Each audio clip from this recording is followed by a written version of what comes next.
You're listening to the Perth Property Show, Australia's only weekly property podcast by West Australian experts for West Australian listeners. Catch your latest episode every Monday at 7 a.m.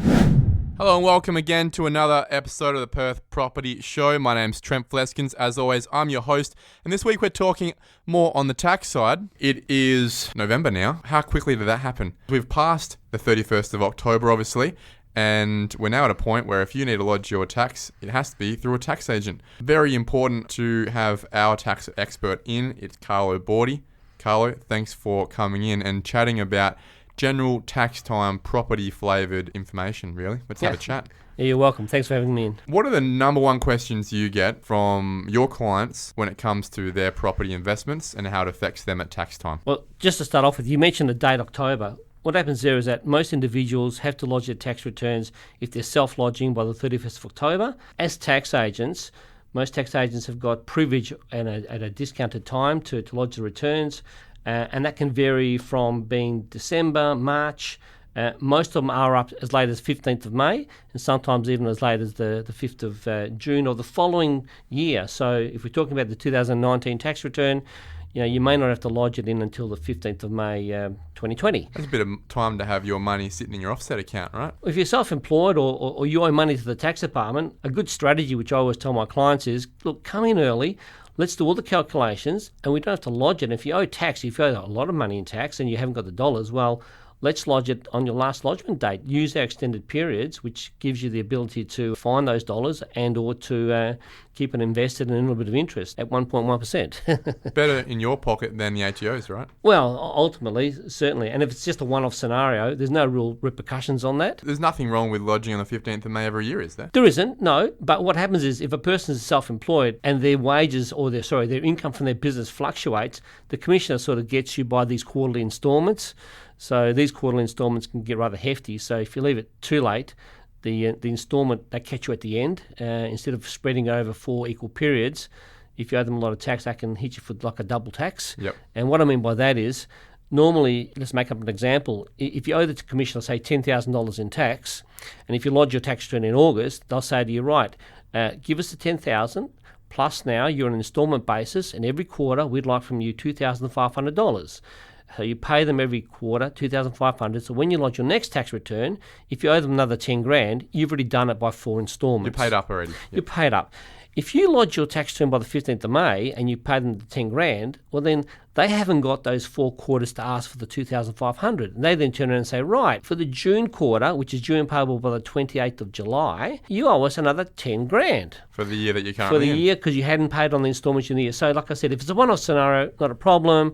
If it's on an ongoing basis, well then you've got to be careful of that cash flow problem. Makes sense. Okay, hit me with those questions. I suppose the biggest misconception is a lot of people are under the belief that if they've got an investment property and if they simply sell their own house and then move into their investment property, which was obviously once a rental property, or it could have been a holiday home, if they move into that property and they simply live in it for a year or two, then it's tax-free.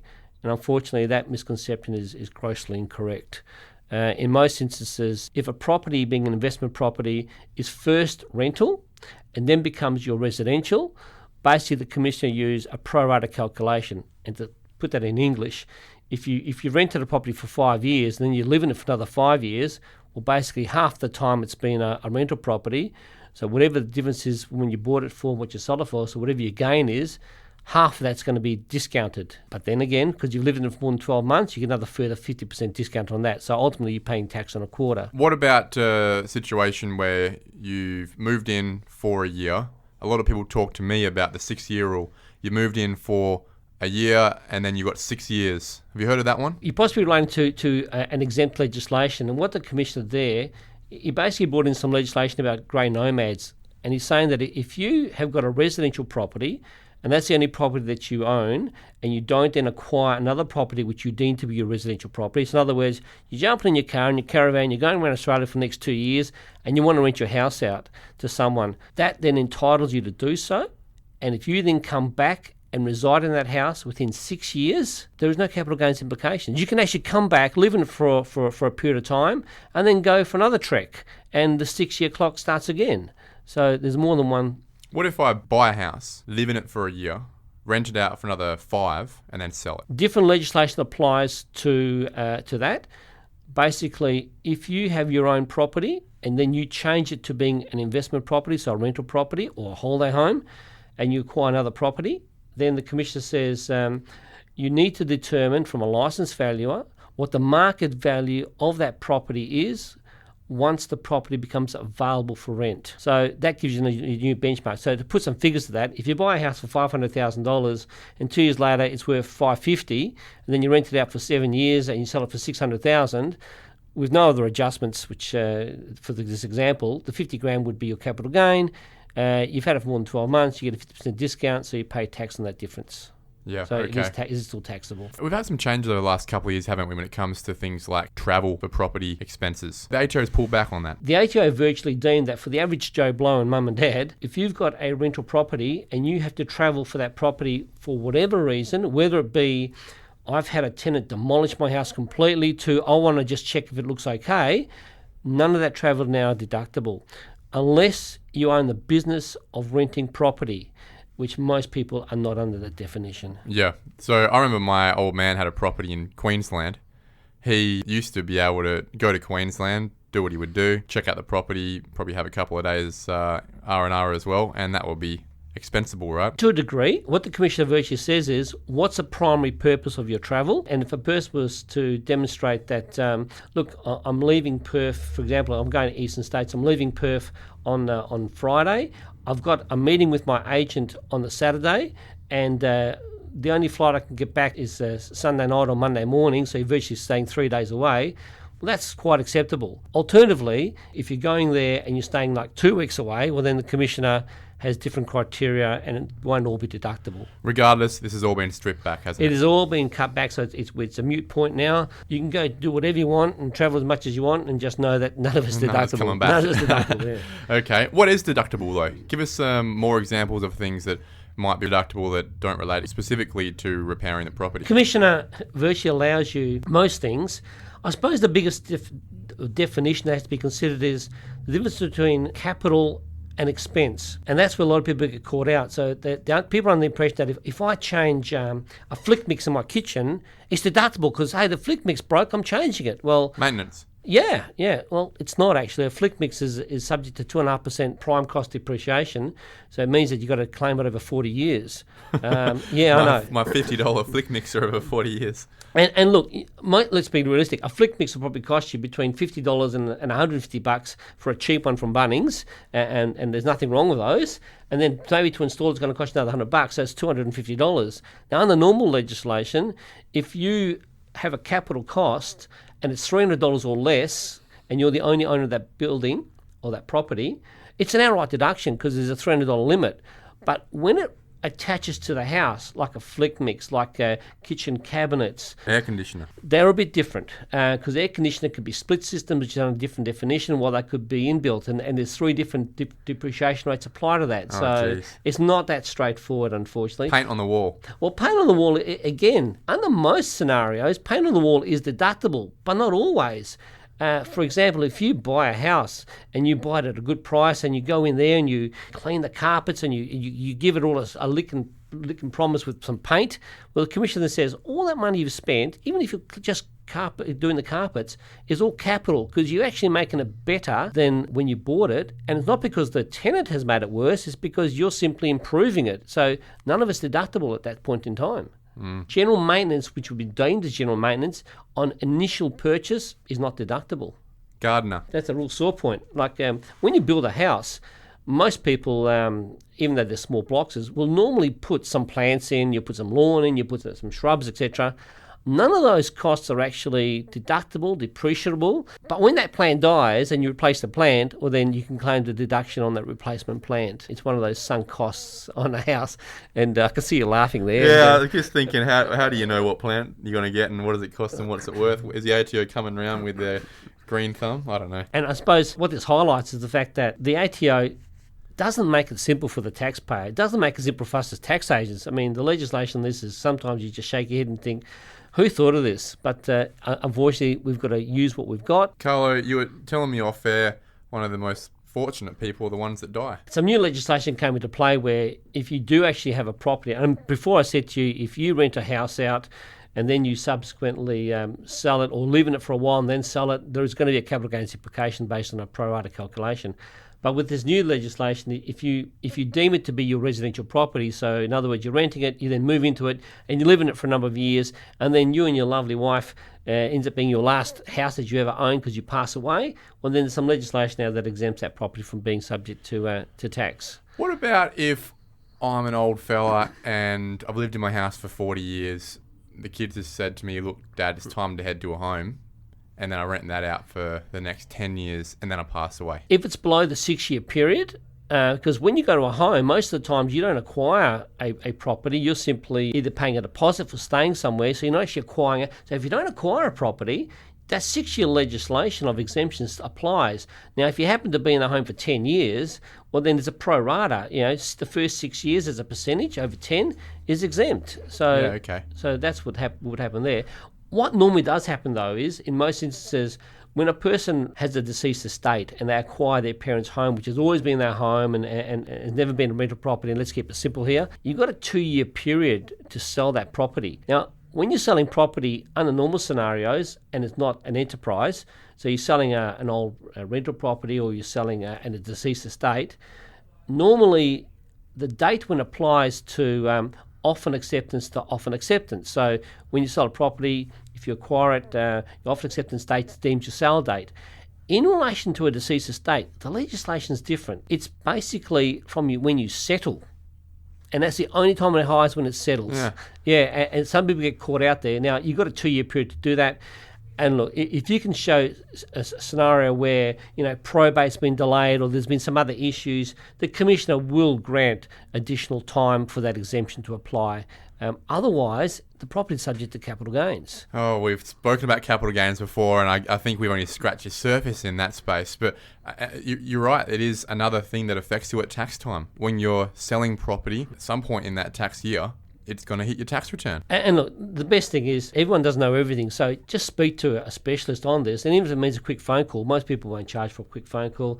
Just bounce it off them, and then obviously if you need more an intent interview, well, then you follow through on it. But look, knowledge is power, so to talk to people is the most important thing. Well, I think planning for it, especially when you're doing developments, even as simple as if you're looking to sell, planning to sell across different tax years, that can help drastically with the marginal tax rate, for example, in reducing the tax you pay on your profits. Most definitely. And a lot of people, what they're doing is they do understand that basic concept, but where they get caught out is this often acceptance date. So, I've got people saying, look, I'm retiring next year, being in July, I'm no longer going to be working, I've got no income, I've just sold my rental property and it settles in August, and I'm going to pay minimal tax because I've got no other income.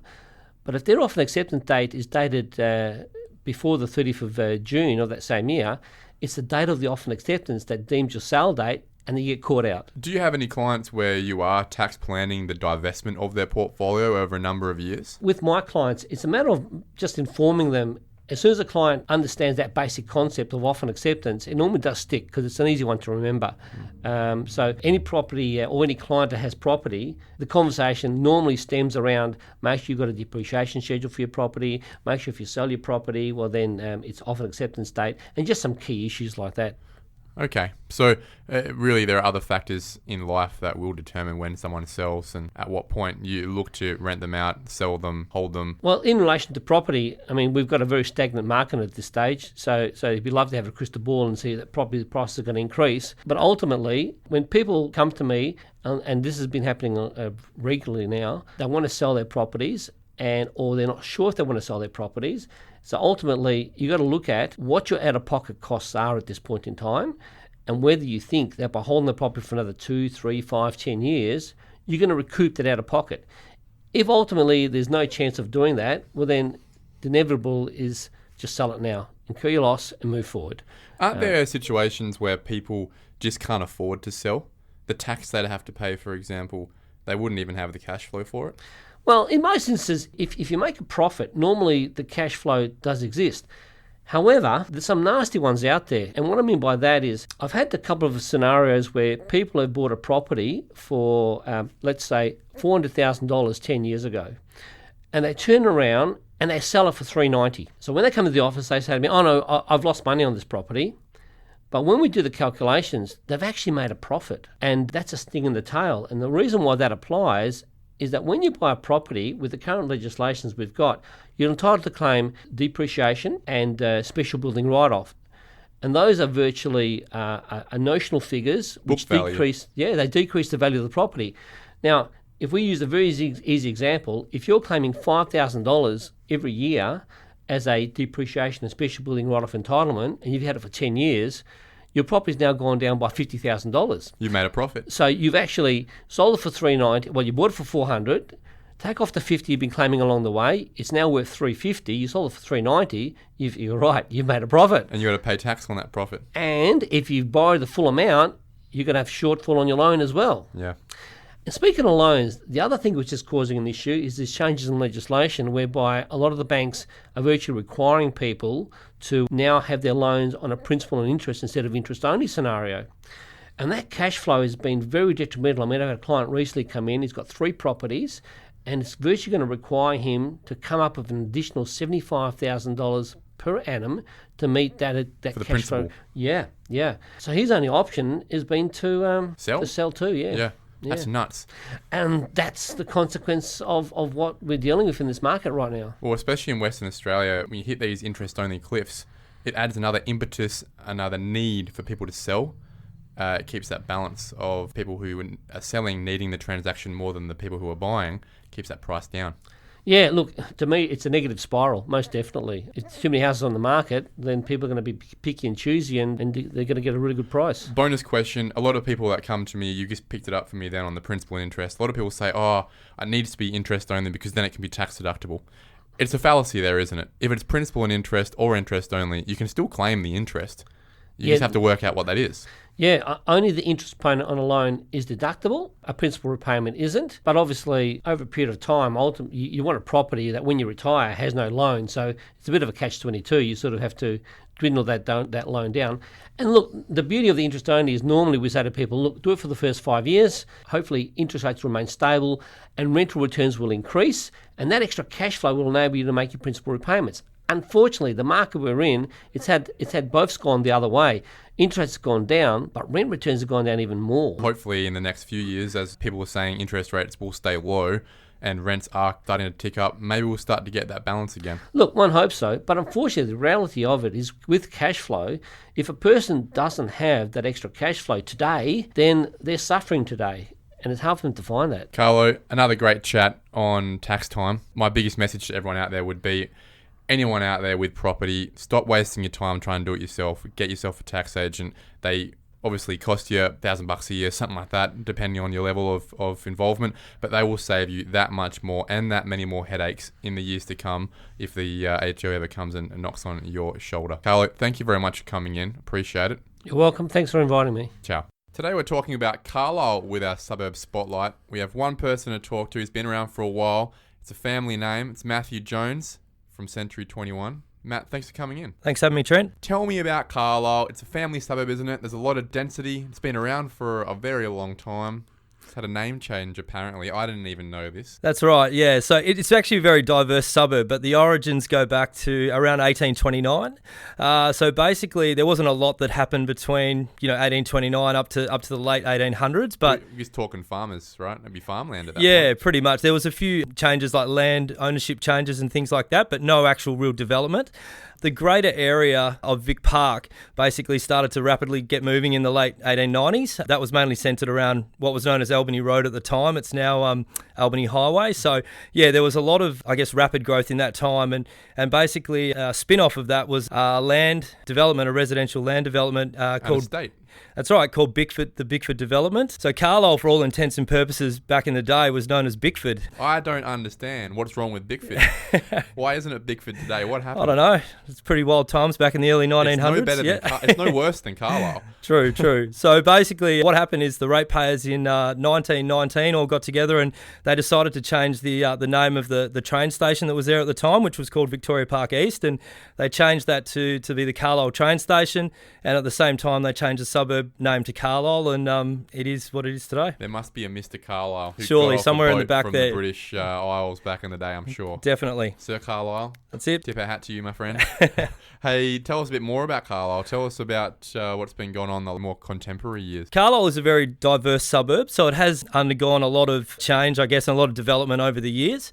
Big blocks originally? Yeah. Originally started off with, quarter-acre blocks, a lot of fibro homes on there, some brick, of course, but basically there's been a lot of development probably in the last, 20 to 30 years, I guess, in the suburb, and a lot of those triplex, quarter-acre blocks, triplex developments, so there's now 3 on the block, so all of Carlisle's R30 zoning. With that zoning, there's been 3 villas put on a block, etc., but it is One quite... of the OG triplex suburbs, I think. Absolutely, yeah. And it is, with the proximity to the city and, a lot of those triplex sites are really good, like that 20-metre frontage and 50 deep. It just sort of lends itself really well to... It works. Yeah, absolutely. So 1 villa at the front and then 2 at the back. Do you think we have too many of them? Too many triplex sites in the area?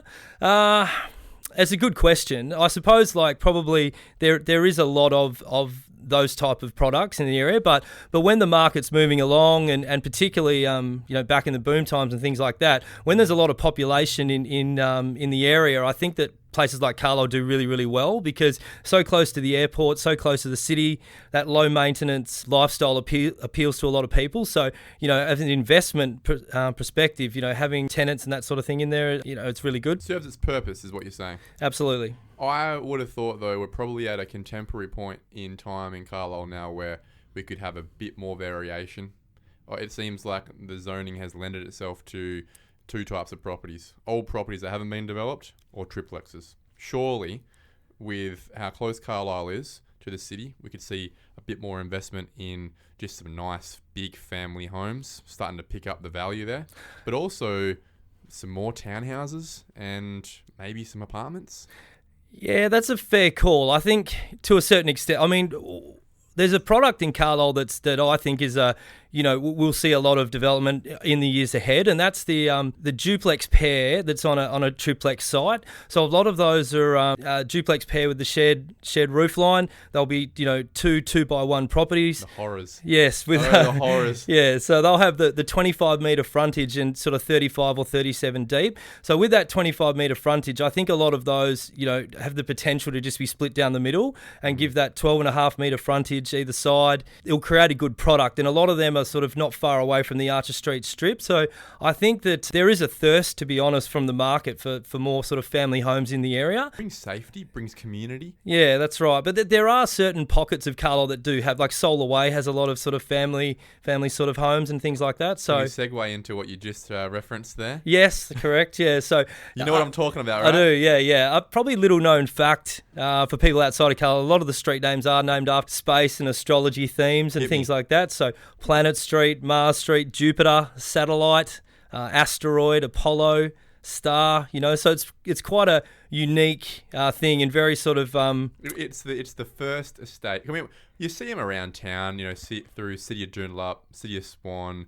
They've all got themes, right? Whether it's native bushes or ocean themes, whatever, sea animals, all those sort of things. That's right, yeah. Surely, again, this is the OG estate where they've got a theme. Absolutely, yeah. So there's no real strong data on it, but we think that, perhaps in the 60s, that space age time and things going on there that, maybe it was sort of relevant at the time. So, but yeah, some of the names are, pretty distinct to the area. Maybe Carlisle was the hip place in town in the 60s. We're going to have to ask some older people than us about that, I think. Maybe, yeah. Yeah. Oh, I think it'd be interesting. So where are you seeing the future of Carlisle? Is it a lot of this bringing it up into a more valuable suburb? The future is bright. I mean, if you look at Carlisle as a suburb, I mean, there's so much going on around it that so much infrastructure already there in place. So you've got awesome location. Yeah, I mean, you've got the Vic Park Cafe strip literally minutes away, and we have 2 train stations, so Oates Street and Carlisle train station. So they, straight into the city there. Even the with New Optus Stadium, it's only a couple of stops away. Crown Casino's around, and as I mentioned, just the stadium just then. But I think the big thing that's happened in the last few years is definitely the Lathlane Oval redevelopment, the Lathlane precinct. So has it done anything yet? I think it's created hype. Like a few years ago, I probably noticed it even more than I do now. So basically, our agency's on Archer Street, which is like the main drag in the area, and we had a lot of commercial interest a few years back. So people literally walking into the office. This is not long after it had been announced that the Eagles were going to be coming to town, so to speak, and basically a lot of people coming in, is there any commercial opportunities on Archer Street, things like that. So that's when I sort of noticed that, there's a bit of hype here, and there's also quite a few sellers that I've done appraisals for over the last couple of years that are thinking of selling, but they just want to hold off till everything's up and running and done. There's also, obviously the Lathlane Oval itself has had a revamp and another oval's added, and across from that, it's work that's still undergoing right now is where the old Carlisle Vic Park Bowls Club was, and that's hoping to be completed at the end of December this year. Parkland, and they're putting an orchard in there for wildlife, tennis courts, basketball courts. It's just a real facelift of that area in general. So in answer to your question in regards to, what will it bring in terms of price, it's difficult to just sort of pinpoint it down to an actual price thing, other than the area itself is getting a lot more profile. And I think that when the market generally across the state picks up, I would have thought Carlisle would be, pretty good value. Do you think that there's a missed opportunity there in not pulling a Claremont Oval in terms of a couple of apartment buildings, with some views of training? Surely there's a cohort of people that would have bought pre-sale with those sort of... I don't know if they've missed the boat, to be honest, with having it at, high-rise apartments there or anything like that. I think the area's got a good feel as it is right now, and there's a few apartments that overlook the Oval, and I think overall there's a bit of buzz there. No one really knows what impact it's going to fully have when it's finished, but I do feel as though when the market picks up, it's there's a lot of profile there. All right, let's move into price points. Sure. I want to know what it's going to cost me to get into Carlisle at the very cheapest. So I'm guessing one of those dumpy old duplex halves would be your first call. Yep. And then I want to know what it's going to cost me to go up that scale. Sure. So one of the most appealing things about Carlisle, and certainly what probably excites me as an agent, is the diversity. So we're talking probably anywhere from mid-3s really up to even mid-8s. There was a recent sale. So that's a massive scope for demographic. Yeah, absolutely. And we do see across of a lot of different people. So I guess to enter the market in Carlisle, a 2-bedroom or 3-bedroom duplex half, they can be sort of mid-3s up to high 3s. There are some areas, some streets in the suburb like Poultridge Avenue, so they have some more sort of established duplex halves that are more really, they are houses per se. They've just got a shared garage, for example, with the next door neighbour. Those blocks are, reasonable size, sort of 400, which is reasonable for the area. And, they can be sort of pushing up to the mid-4s a little bit, yeah. These triplexes, they've been dumped, haven't they? They have come down. Look, Carlisle, once again, it's not a huge suburb. There's about approximately 3,100 dwellings and about 6,700 residents, give or take. Although it's not a huge suburb per se, like the price swings in the area can be quite dramatic. So some of those triplex sites right up what we call the top end near the Roberts Road, Lathlane border, the potential for them to still push up into the high 7s is there. There's probably some recent sales evidence suggesting that mid-7s is more where it's at the moment. It all comes down to what the units are selling for. Correct, and what I was referencing is how much they've been dumped. To a certain extent, the last every time a unit goes down... Yep. The price of the development site goes down times 3. There is, I totally acknowledge that, the resale value is where it's at for what the triplex, what they actually sell for, these quarter-acre blocks. In the last 3 years, it's been interesting to watch. So 2017-18, there was not a lot of new development carried out. So those triplex sites being bowled over and 3 new ones being built on, there wasn't a lot of that taking place in 2017-18. So I think that because of that, the lack of sales evidence in the previous 2 years probably made a lot of developers and investors almost a little bit nervous about how the resales would be. Well, it just wasn't stacking up. Correct. If it's not going to stack up, they're not going to build them. Yeah. And I think that in 2019, there's been quite a bit of development go on compared to the last 2 years. So all of a sudden, there's an influx of sales evidence again, and I think people can just move forward with a little bit more confidence. Is that because they're buying the project site cheaper, or because they've just got hope for the future? I think there was also a shortage of blocks that came on the market as well. There was almost like it just came to a bit of a halt where people just didn't, probably not selling, quarter acre sites, not developing, and it was just a bit of a halt. Whereas, sales in the bigger blocks did come back a little bit. And then I guess people just started developing more in 2019. Yeah, so there probably was a little bit of, people picking it up for what they thought was reasonable and then developing from there. Once again, there's a lot of variances in that too. I mean, I've just sold a recent, probably what I call a pretty high-end project. So that was on Planet Street, just a few doors up from Bella Rosa Cafe there, so which would probably be, absolute prime Carlisle location. Those ones there are a little bit more high-end, and we had one 3x2 at the front went for $645. The other one in the middle went for $653, which is a really good price for a middle villa in the area. And then they did a 3x3 at the back, which is really unique for Carlisle, and that went for $722. So, and they had a pretty high spec. Now, if the product is good and the location's good in Carlisle, the money's still there. It's just that you've got to be careful where you buy and what spec you apply to it, because you're at risk of overcapitalising. Of the family homes that we've got in Carlisle, you said the 800s is the peak at the moment? Yeah, I sold one a little bit over 12 months ago now. It was a brand new 4x2. That went for $820, which was pretty high for the area. There's also been a couple of 2-story homes recently sold. One was 4x3, which went for $760, and another one went for $850, and they were pretty big internally, over 300 square metres, things like that for the $850. All right, we've been talking about subdivision, I guess, development with this whole segment, really, haven't we? Yep. We're going to get a bit deeper now. Sure. Tell us where there's that zoning of R30 is. Is it everywhere? Is it a portion? Where does it cut off? Yeah, sure. So R30 is throughout all of Carlisle. Isn't that interesting? Yeah. You've got that. And that represents, obviously, the old school way of rezoning suburbs, where it's just a blanket rezoning and everything's available. That's right, yep. Very homogenous sites. So what you have really is, as a council, is that risk that you just make it a denser version of what it was before. Good thing about Carlisle is there are fundamental reasons why a lot of people would want to continue living there, and Definitely. It seems to have actually worked out all right. Yep. Do you see any rezoning opportunities changing in the future, or do you think that the council is still pretty happy with how that density sits in that suburb? I think it's pretty right, to be honest, at the moment. Yeah, there's no word of any sort of higher density. Perhaps if there was, it may be along the rail lines or main roads or something like that, along Rutland Avenue or Roberts. But at this point, R30, it's pretty, it's got the potential to have very high density, if it goes there. And I think the other end of the suburb towards more towards Oates Street and down that end, there's a lot of big duplex blocks there, and they're sort of at 840 square metres, so they're not quite ready. They're missing out just a little bit on the triplex ability, but I think it's down there that that's where the family homes could probably kick in a little bit, because they're going to have perhaps 400 square metre lots, which might not sound like big to more suburban areas a little bit further out, but they're big lots. Yeah, but in Carlisle it is. So where is that cut off? They filter through in different streets and that, but predominantly they're probably down from maybe Mercury Street down a lot of the time. It's sort of Bishopsgate, Mars, even between Oates Street and Con Street down there, which is closer to the industrial end, but there is a lot of still residential homes there, and probably a lot of opportunity there. I think that I've sold one down there recently, which was a brick and tile home to a young couple, and they were able to get it for $540, and they're going to live in the home and do it up, and it's on an 842 square metre block. So I think that's good value. All right, let's get into the median house price question. Sure. Hit us with it. It's come in at $505,000, which is it's a good fight back for the median price of where it has been in Carlisle a little bit in recent times. What are we doing with $500,000, Matthew? Sure. I would be getting, if possible, a street front villa.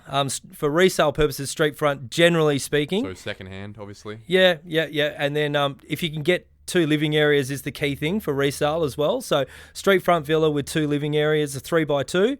And then obviously, that middle to top end of Carlisle, if it's possible. Yeah. Is that possible for those prices? If these things are selling new in the high 600s, how are they getting down to the low 500s? Yeah, there's a lot of variance in them. And the top end of Carlisle will be very difficult to get it, but that sort of possibly around the middle section you may be able to, and it really comes down to the age of them. Like some of those villas are, we're talking developments taking place in the late 90s all the way up to 2019, so it's they've fully depreciated. Yeah, and a lot of that could be ex-rental stock and just looking a bit tired. Yeah, so possibly new, up for a reno. Some updates. Yeah. If I did have, the median's at 505, but some of those bigger duplex blocks, some of them have sold for 520. So if I was if I had a little bit more, scratch up another 15, I'd be looking at a duplex block. Yeah. Okay, interesting. Yep. Matthew Jones, thank you very much. This has to be one of the more entertaining episodes I think we've had. You're a great orator, and look forward to being able to talk to you both about Carlisle,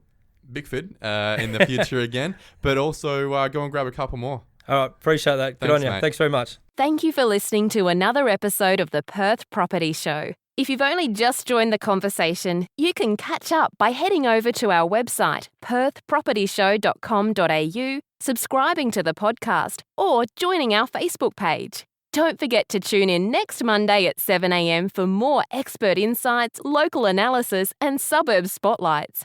Happy hunting!